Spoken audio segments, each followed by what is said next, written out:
nanti di akhir zaman tuh banyak fitnah. Kata Rasulullah, yang duduk lebih baik ketimbang yang berdiri, yang berdiri lebih baik ketimbang yang jalan biasa lebih baik ketimbang yang jalan bergegas. Man tasyarrafa laha tastasrifu. Fitnah itu adalah siapa yang terlibat maka akan semakin parah. Assalamualaikum warahmatullahi wabarakatuh.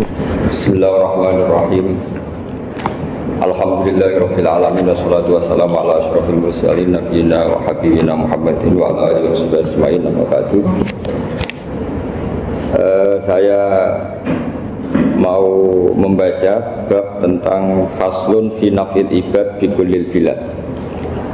Bab seharusnya seseorang memberi manfaat kapanpun dia berada, dimanapun dia berada. Jadi kapanpun dan dimanapun dia berada. Qala Allah Ta'ala wa ja'alani mubarakan aynama kuntu.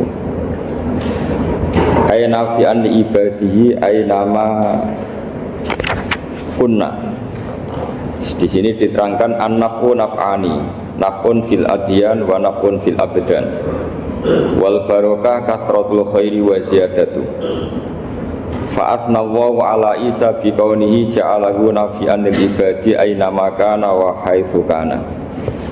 Jadi yang perlu saya terangkan, di antara sifat dasar orang-orang baik adalah di mana saja, kapan saja itu memberi manfaat. Termasuk tentu saat paling sulit. Jadi Nabi Isa menceritakan dirinya itu wa ja'alani mubarakan nama kuntu, saya ditakdir Allah berada di mana saja memberi berkah, memberi kemanfaatan bagi orang lain. Ada beberapa cerita tentang Nabi Isa. Jadi perlu diketahui ada 3 nabi yang seperiode. Satu Ibrahim dan Nabi Lut. Ibrahim itu sama Nabi Lut itu pernah paman. Kedua Nabi Musa dan Harun. Sebetulnya yang jadi nabi itu Nabi Musa, tapi Nabi Musa karena alsak, lisannya tidak jelas, minta Nabi Harun, ya tentu minta kepada Allah supaya Nabi Harun jadikan nabi. Terus ketiga Nabi Isa dan Yahya. Yahya bin Zakaria, terus Isa ini pernah keponakan Zakaria. Kira-kira kalau di Jawa ya misanan antara Yahya dan Jawa Isa. Jadi ada 3 nabi yang seperiode. Tapi yang paling berkompeten, yang sederajat kira-kira seperti itu hanya Isa dan Yahya. Karena Nabi Lut dan Nabi Ibrahim itu beda level. Karena Lut ini pernah keponakan, jadi hubungannya kira-kira yang murid dan guru. Terus Musa dan Harun itu juga nggak level, karena Nabi Harun ini jadinya Nabi itu atas permohonan Nabi Musa. Sehingga meskipun Harun itu kakaknya, tapi nggak berani bantah. Jadi Nabi Musa itu dalam cerita beliau itu alsak. Alsak itu lesannya agak kedal. Tapi ini alsak yang barokah. Jadi dulu ceritanya Musa kecil karena dia seorang nabi, beliau seorang nabi. Itu kalau melihat Fir'aun itu mantelnya bukan main. Padahal kecilnya dirawat Fir'aun.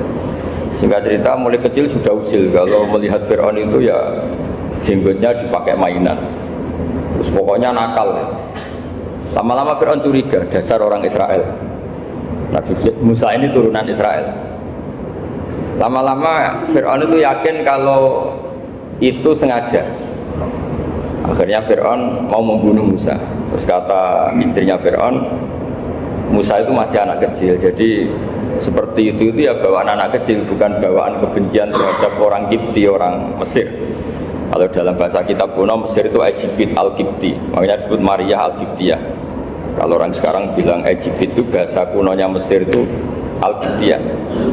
Nah, memang secara bahasa Arab Mesir itu gak mungkin, bahasa Arabnya Mesir itu gak mungkin, karena Misro itu maknanya kota. Jadi kalau kamu bilang kamu kemana, ke Misro, ke kota, lah ya kota mana, ya kota Mesir, itu bisa debat kusir. Jadi ya kayak kita lah, kita sekolah di mana? Di madrasah. Madrasah terjemahnya apa? Sekolah. Nah, kemudian oleh istrinya Fir'aun ya gini saja, buktikan kalau Musa itu masih anak kecil. Masyhur itu dalam cerita, dikasih bara api sama apel. Sebenarnya Musa kecil ini sudah pinter mau milih apel. Sama malaikat Jibril diarahkan tangannya itu ngambil apa? Bara api terus dikunyah. Itu yang menyebabkan lisannya Musa itu alsak, agak pelak. Nah ketika jadi rasul itu akan repot karena nanti harus pakai penerjemah. Jadi seorang rasul tapi lisannya tidak apa? Cakap. Akhirnya Nabi Musa realistis ngendikan ketika diutus, wa akhi Harun wa afsahu minni lisanan fa arsilhu ma'yarid ayyusaddiquni inni akhafu ayyukadzibun. Ya Allah, saudara saya Harun itu lisannya lebih fasih. Tolong jadikan dia rasul sebagai penguat saya. Akhirnya Allah mengabulkan doanya Nabi Musa, kemudian Harun dijadikan sebagai apa? Rasul. Sehingga meskipun satu angkatan, Harun dan Musa ini enggak level. Artinya enggak level itu ya Harun yang takut Musa.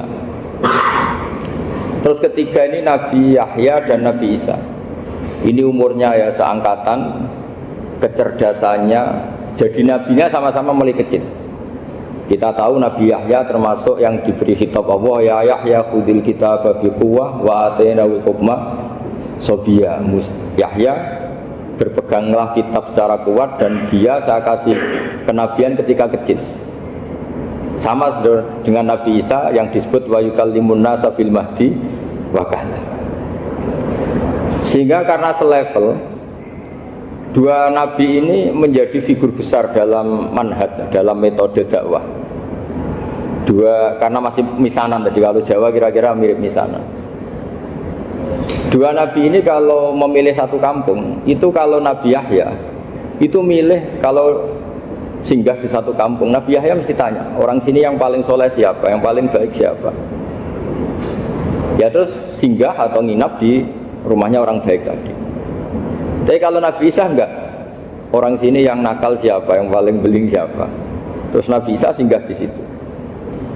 Akhirnya ada pertanyaan dari Nabi Yahya, lima tanzilu ala syirarin nas, kenapa kamu selalu singgah di orang-orang nakal? Syiror itu orang-orang nakal. Masyhur itu Nabi Isa menjawab, ana tabibun udawil mardo. Di mana-mana Nabi itu ibarat seorang dokter, kerjaannya tentu menyembuhkan orang-orang yang apa? Sakit. Jadi dua nabi ini sering berdebat, tentu debat yang baik, dan itu menjadi cara Jawa itu punjeri ilmu. Jadi manhaj ilmu besar antara Yahya dan Isa. Begitu juga Nabi Yahya itu kelihatan agak rileks, panik, saking takutnya sama Allah. Kalau Nabi Isa itu rileks, pokoknya kumpul orang-orang nakal itu ya rileks. Akhirnya ada dua pertanyaan sekaligus nanti jadi dua manhaj. Kenapa kamu sering masam itu, sering kalau bahasa Arab itu abasa ya. Terus yang Nabi Yahya balik bertanya, kenapa kamu sering senyum, sering tertawa? Kenapa memangnya? Terus ka'annaka ta'manu min makrillah, kamu sering senyum kayak kami sudah terbebas dari azab Allah, dari ditegur Allah, seakan-akan kamu orang paling benar yang nggak akan salah. Nabi Isa balik tanya, sama kamu sering masam, sering meru, ka'annaka taqnatu min rahmatillah, seakan-akan kamu putus asa dari rahmatnya Allah. Sehingga kemudian itu jadi manhaj besar. Kalau terlalu senyum ya dianggap orang yang kayak nggak punya perasaan dosa. Tapi kalau terlalu masam, terlalu merenggut, seakan-akan rahmat Allah itu terbatas. Sehingga seakan-akan Allah itu rahmatnya nggak cukup lah untuk mengelola manusia ini. Sehingga itu jadi metode besar yang masyhur itu dalam sebuah hadis Nabi ngendikan, ulama ummati ka anbiya Bani Israil. Ulama umatku itu kapasitasnya atau fungsinya atau manfaatnya setingkat nabi-nabi Bani Israil. Karena ketika umat ini nggak ditunggui para nabi setelah Rasulullah SAW, itu yang nunggui hanya ulama. Tapi ulama ini sudah cukup mewakili para nabi Bani Israil. Dan banyak syurahul hadis, para penyarah hadis mensarahkan, Nabi tidak ngendikan ulama ummati kamisli seperti saya, tapi ka'ambiyai Bani Israil, bagaimana nabi-nabi Bani Israil. Nabi Bani Israel itu macam-macam, termasuk ada yang tidak nikah, yaitu yang bernama Yahya dan Isa. Delala umatnya Nabi itu ada orang alim alamah yang ilmunya melegenda, yaitu namanya Imam Nawawi. Itu tidak nikah sampai kabudut. Meskipun dalam ajaran syariatnya Nabi an-nikah sunnati, tapi selalu ada orang yang ditakdir tidak nikah. karena masyhur, karena sibuk ngurus ilmu. Bukan karena tidak laku, yang jelas itu bukan karena tidak laku. Imam Nawawi itu ganteng, orangnya ya normal, tapi karena sibuk nulis, beliau sampai kabudut itu tidak nikah. Imam Sibawayh itu suka sekali sama ilmu, menjadi istri utamanya ya ilmu itu.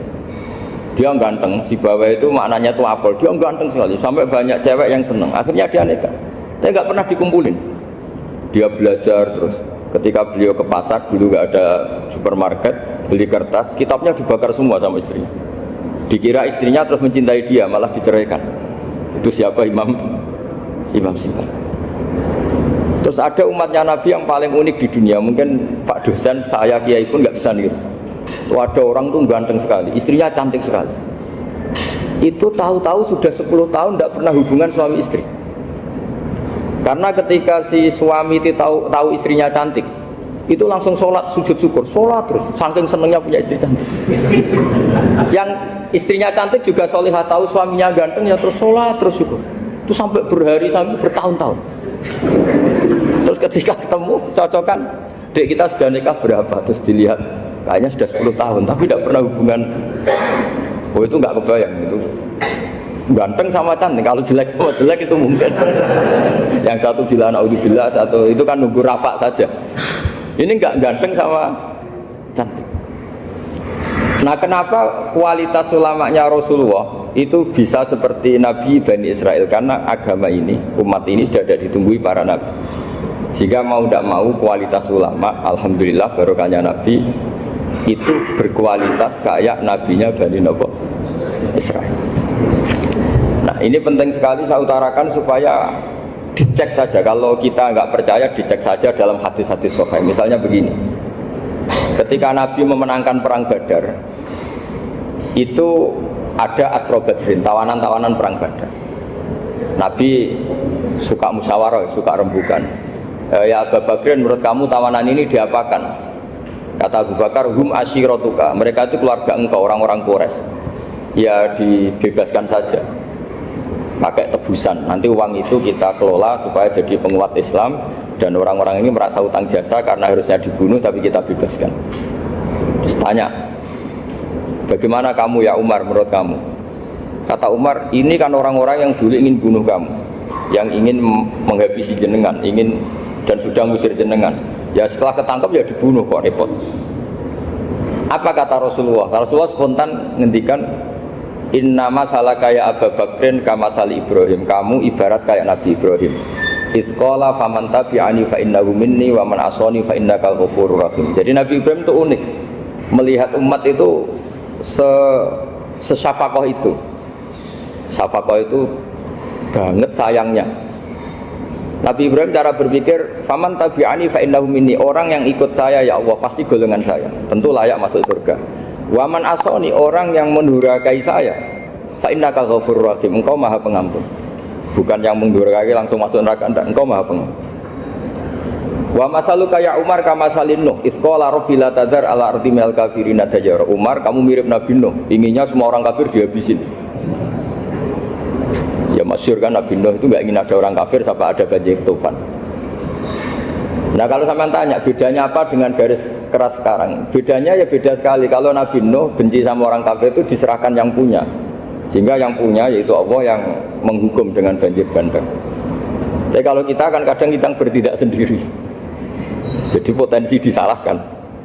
Yang jelas dalam hadis-hadis sahih, Nabi Nuh itu tidak bisa mensyafaati karena itu. Ketika diminta, ini hadis sahih, bukan ada di Bukhari, ada di Muslim. Karena biasanya kalau di kota itu ditanya ini sahih enggak. Untungnya yang tanya kadang enggak paham, ini alhamdulillahnya jadi wah repot. Nabi Nuh itu diantara sebabnya enggak bisa mensyafaati adalah pernah corong Jawa maksudno kaume. Kalau dalam bahasa Arab itu da'a li Zaidin berarti mendoakan positif, kalau da'a la Zaidin mendoakan negatif. Kalau orang Jawa itu ada doa, ada pasot. Nabi Nuh adalah orang yang pernah maksudkan kaumnya. Nah, saya cerita sedikit tentang Nabi Nuh dan Nabi Ibrahim. Nabi Ibrahim dianggap tadi cerminannya Abu Bakar, dianggap niru Ibrahim, cerminannya Umar, dianggap niru Nabi siapa? Nabi Nuh. Lalu kalau sampai tanya, bedanya gimana? Begini logikanya. Andai kan kita mengkaji secara akademik begini. Ada ulama besar namanya Abdul Hasan Asyadzili, itu masyhur di Indonesia menjadi Thariqah Asyadziliyah. Terus ada seorang muridnya minta gini, ya Abdul Hasan Asyadzili, tolong saya dikasih ijazah supaya saya tidak pernah maksiat di bumi ini. Karena saya takut sama Allah, kalau saya maksiat itu merasa tidak nyaman dengan Allah. Abdul Hasan Asyadzili ini malah marah besar. Atuhibbu alla tadhara maghfiratu.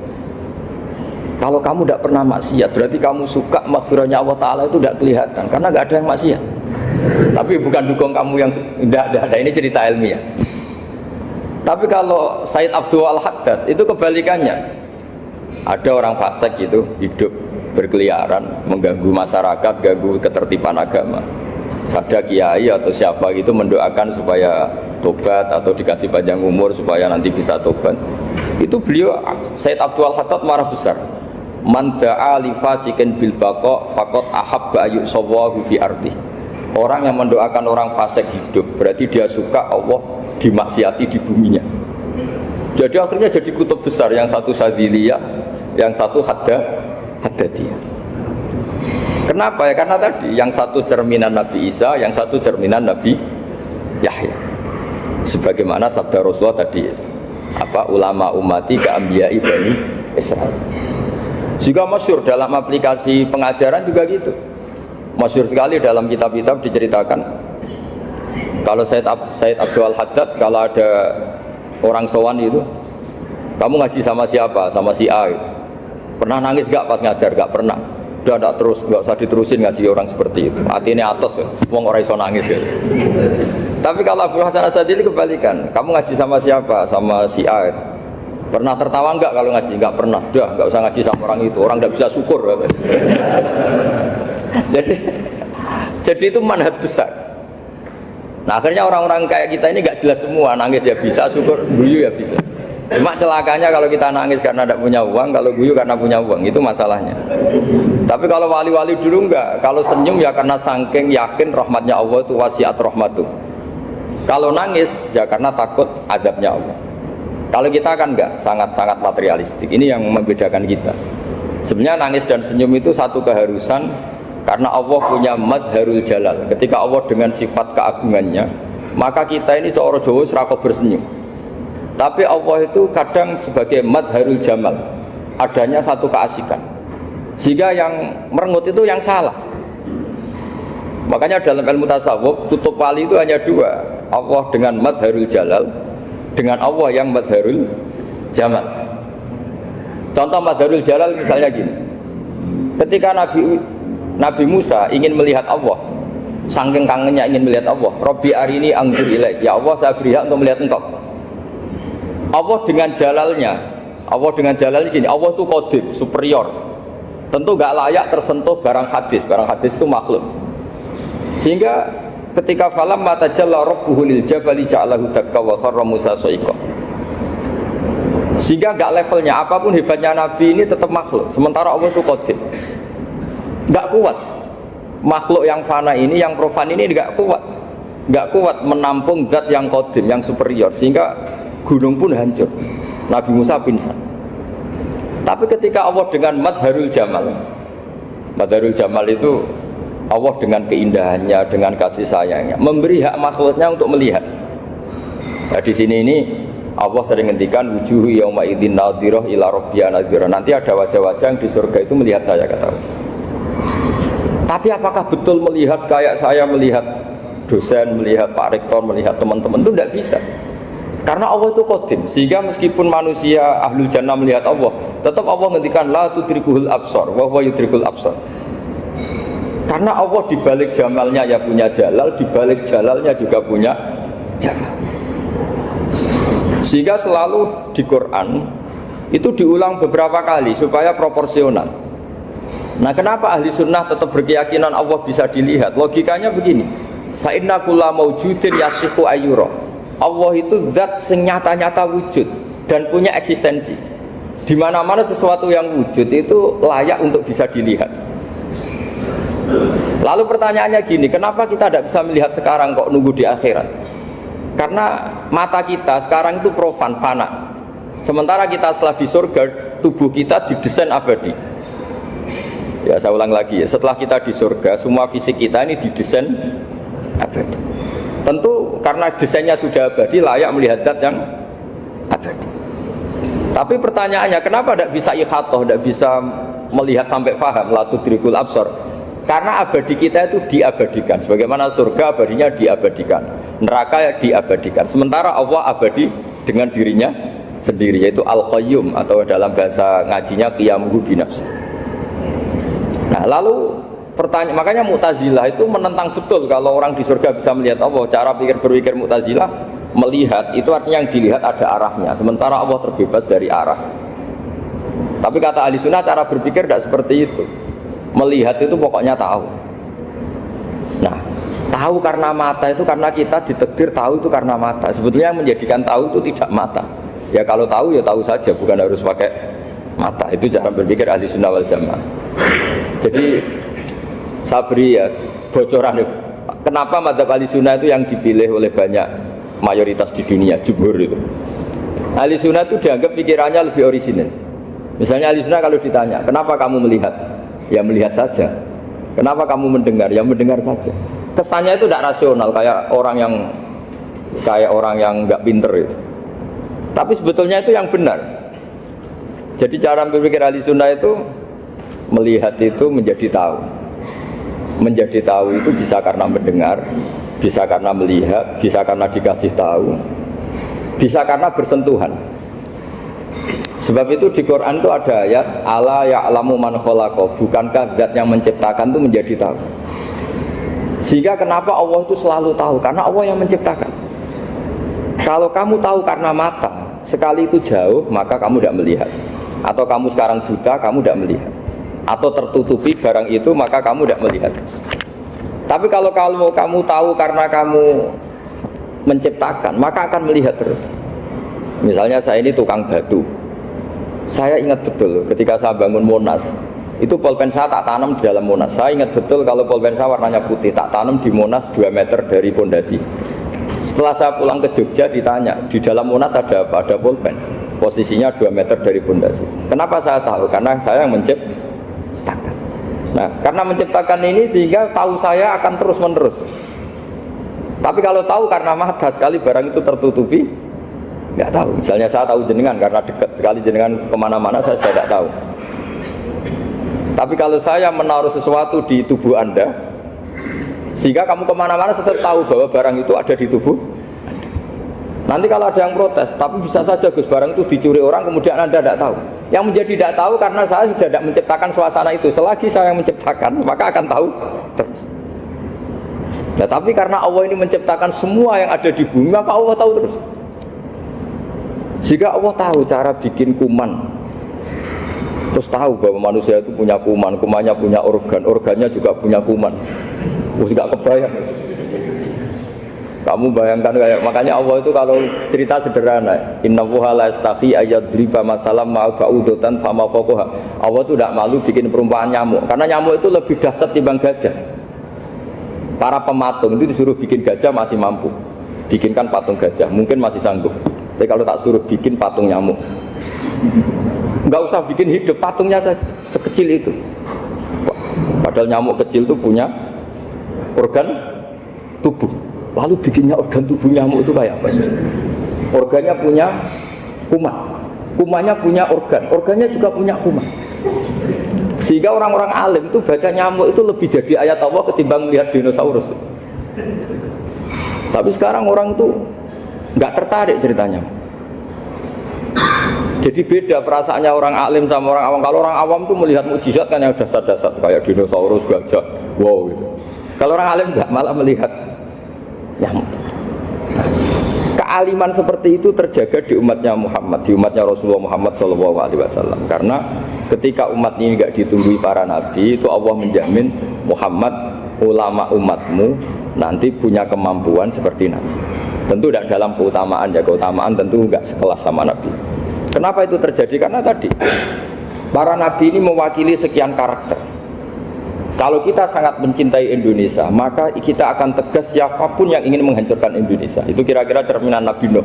Kalau kita sangat mencintai Allah, maka kita akan benci sebenci-bencinya sama orang yang mendurhakai Allah. Tapi masalahnya Allah yang kita cintai itu memaklumatkan diri kalau bersifat ghafur, pengampun. Jika kalau kita terlalu kasar, ini kan yang kita cintai bersifat ghafur kok kita kasar. Di sini Nabi Ibrahim, beliau sangat mangkel sekali sama yang durhaka sama Allah. Tapi mau mangkel gimana? Zat yang mengajarkan itu bersifat ghafur. Maka kita mau tidak mau, makanya ada riwayat mengatakan takhallaku bi akhlaqillah, kamu bertata krama kayak akhlaknya Allah. Akhirnya ya sudah, kita mau apa coba? Kira-kira kalau kamu mencintai seseorang, itu potensinya kan dua, protektif. Ada telepon, itu dari siapa? Cewek atau cowok? Protektif. Itu bukti cinta apa bukti suudon? Kan tidak tahu. Tapi misalnya kamu cinta perempuan terus WA-an sama lelaki gak apa-apa, jalan sama lelaki gak apa-apa, sama masa lalunya pacarnya juga gak apa-apa. Itu cinta apa pembiaran? Kan sama-sama gak jelas. Nah kira-kira mencintai Allah itu kira-kira analoginya seperti itu. Kalau yang satu protektif, Allah harus zat satu-satunya yang disembah, gak boleh didurhakai, gak boleh dikhianati kok. Sehingga ini sangat keras sekali. Nah, ini Nabi Nuh. Di sini ada Nabi Ibrahim, karena orang yang zat yang kita cintai bersifat ghafur. Jika kalau kita terlalu tegas, beda dengan sifatnya Allah yang bersifat ghafur. Nah umatnya Nabi seperti itu mulai dulu. Ada yang moderat, ada yang keras, ada yang setengah keras, setengah moderat. Ada yang ngambil sikap, oh urip mangan turu, ngenteni mati. Nah, itu lebih baik itu timbang punya istihad tapi gak jelas, mendingan. Itu ada riwayatnya, suatu saat ibadah akhir umatku terbaik adalah tidur.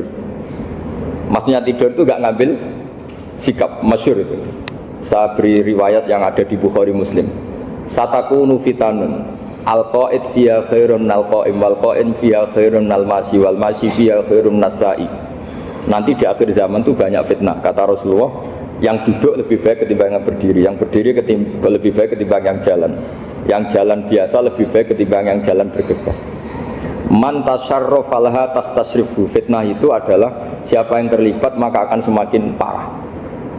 Jika semenjak itu ulama berpikir nanti di akhir zaman kalau ada fitnah, itu sebaiknya orang ngambil sikap sepasif-pasifnya, secuek-cueknya.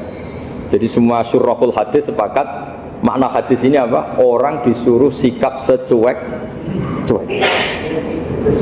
Misalnya pilihan presiden, contoh kecil pilihan presiden.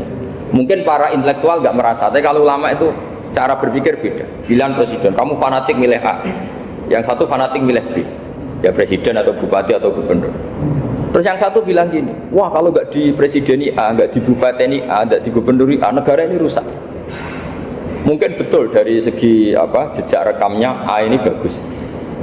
Tapi pertanyaannya secara tauhid, bagaimana Anda menggantungkan kesejahteraan sama makhluk? Kamu nggak pernah terusik begitu kan para intelektual?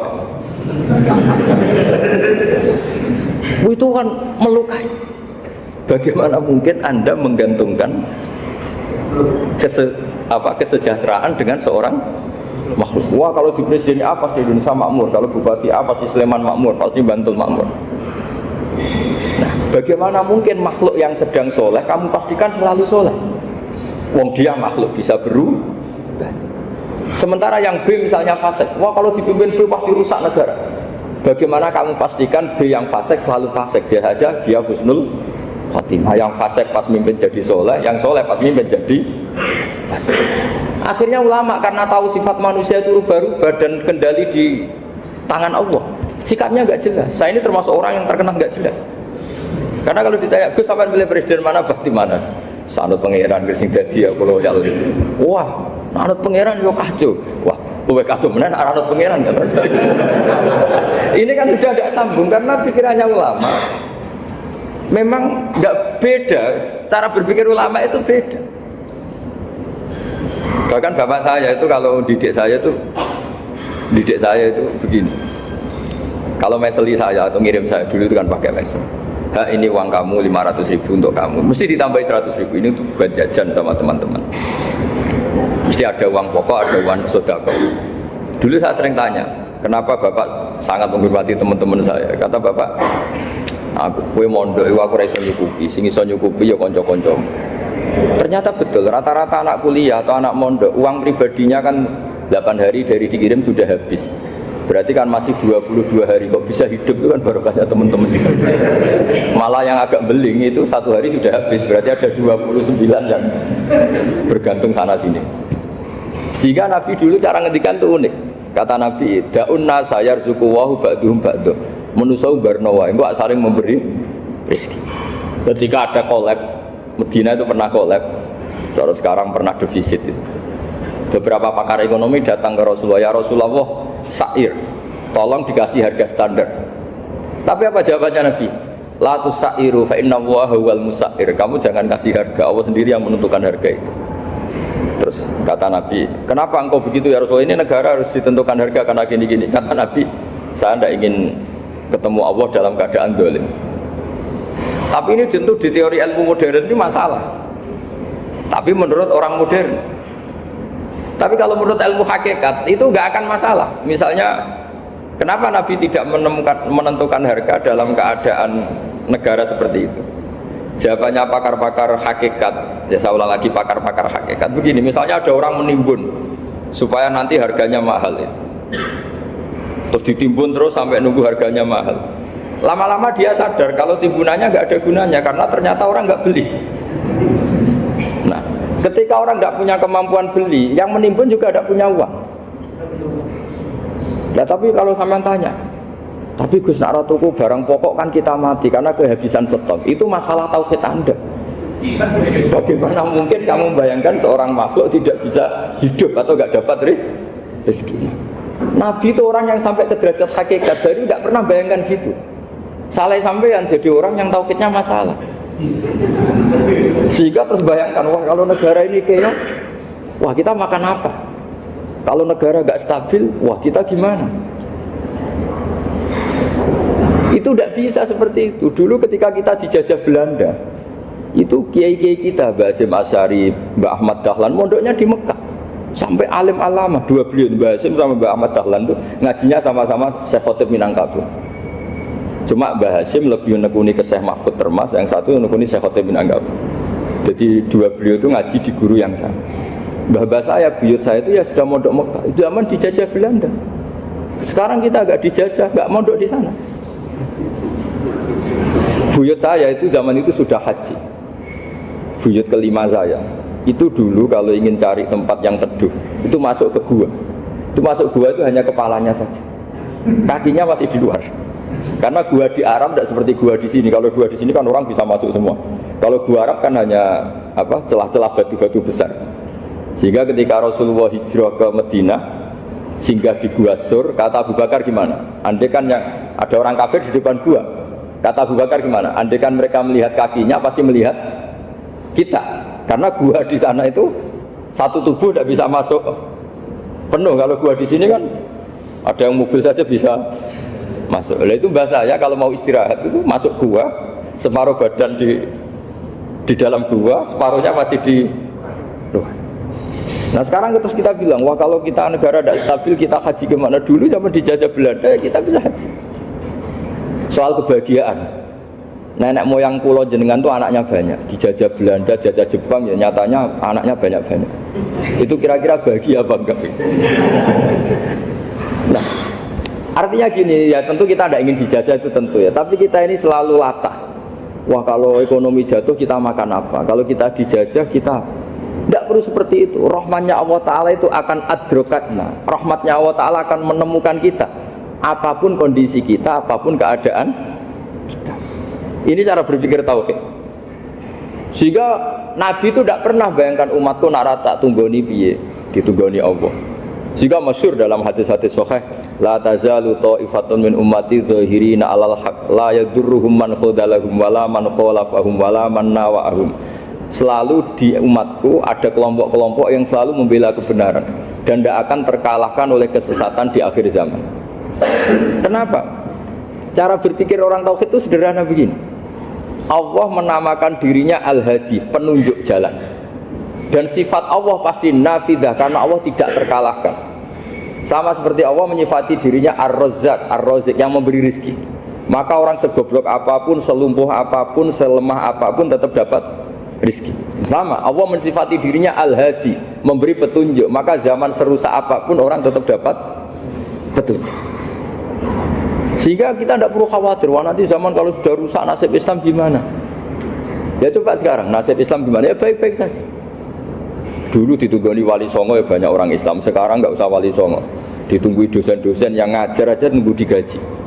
Kiai pidato ya ada yang beri salam tempel. Itu kalau nuruti definisi ikhlas itu tidak ada yang masuk.